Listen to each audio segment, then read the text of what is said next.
President of the Jamaica Olympic Association, JOA, Christopher Samuda, says the attempted assassination of Prime Minister of the Slovak Republic, Roberto Fico, has served to further raise security alerts for the government of France and organizers of the Paris Olympic Games. Prime Minister Fico is in serious but stable condition after being shot several times in what colleagues described as a politically motivated attack in Hannover. Government official told the news conference that the suspect had acted alone and that he had previously taken part in anti-government protests. Samuda says he believes the government of France is more than capable of protecting the Paris Olympic Games. Heads of states and governments are expected to attend the Games and will be in keeping with protocols in the care and custody of French authorities. Threats to security always pose a reputational and fatal risk, and sporting events are not immune.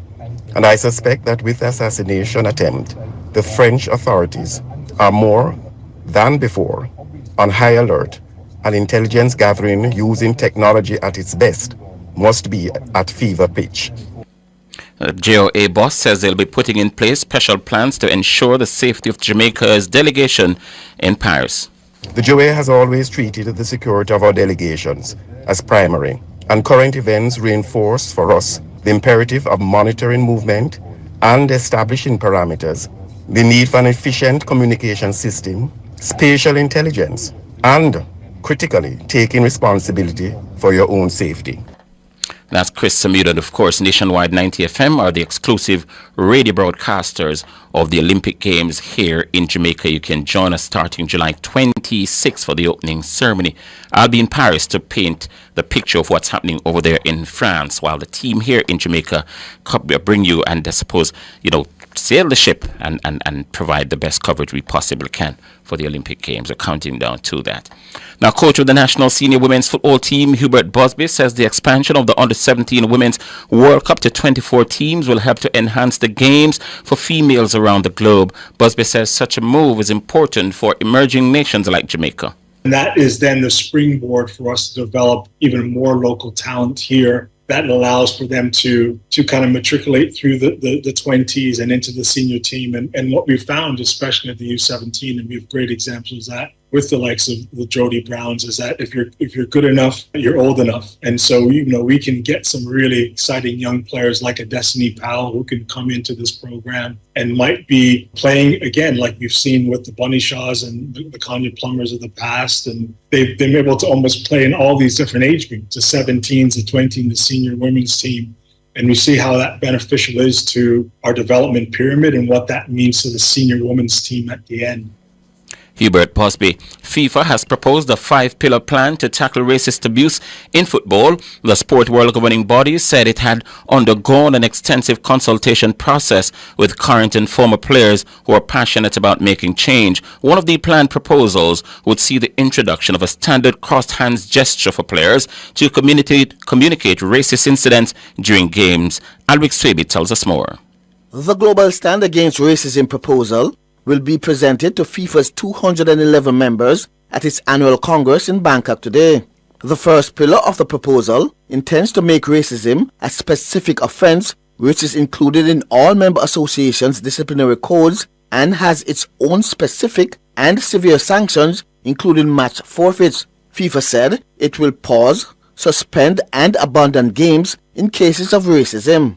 The crossed hands gesture will be used by referees to signal an in-game procedure in which matches are paused twice and warnings given, with the game to then be abandoned in the events of further racism. In Pillar 3, FIFA called for racism to be recognized as a criminal offense in every country and said it would push for severe sanctions in the countries where it is already an offense.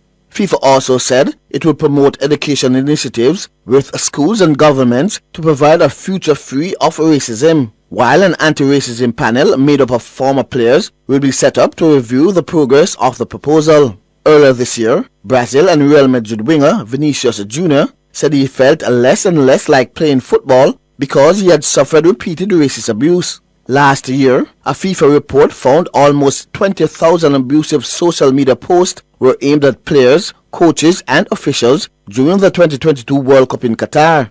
And in 2021, England manager Gareth Southgate called the racist abuse aimed at Marcus Rashford, Jadon Sancho and Bukayo Saka after the Euro 2020 final unforgivable. Alric Swaby reporting for Nationwide Sports.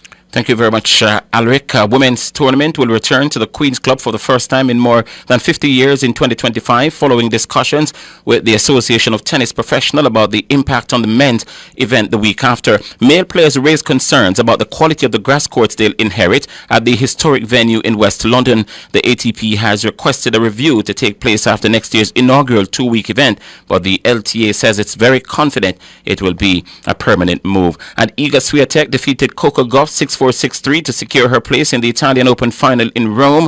Gauff, who went up by an early break, but the world number one Swiatek quickly retrieved the deficit before going on to take the opening set. Swiatek broke the American serve in the fifth game of the second set before a double fault at 4-3 up resulted in the 22-year-old Pole facing only her second break point of the game. That opportunity was not seized upon, and Swiatek broke the world number 3 serve in the next game to win the match in an hour and 47 minutes. Swiatek will now play Irina Zabalenka or Danielle Collins in the final. The Boston Celtics triumphed 130-98 against the Cleveland Cavaliers to reach their third straight Eastern Conference final in the NBA last night. Jason Tatum scored 25 points for the top-seeded Celtics, who won the best-of-7 semifinal series 4-1. They'll face either the Indiana Pacers or the New York Knicks for the Eastern Conference title and the place in the NBA final. Elsewhere, Luka Doncic scored 31 points to help the Dallas Mavericks to take a 3-2 series lead over the Oklahoma City Thunder. The Slovenian guard delivered a second consecutive triple-double with 10 rebounds and 10 assists as Dallas bounced back from letting a 14-point lead slip in Game 4. Dallas will have the game to wrap up their series and reach the Western Conference Finals when they return home for Game 6 on Sunday. Meanwhile, the Celtics could find out their Eastern Conference Final opponents as early as Saturday when New York, who hold a 3-2 lead in their series against Indiana, travel to Indianapolis for Game 6.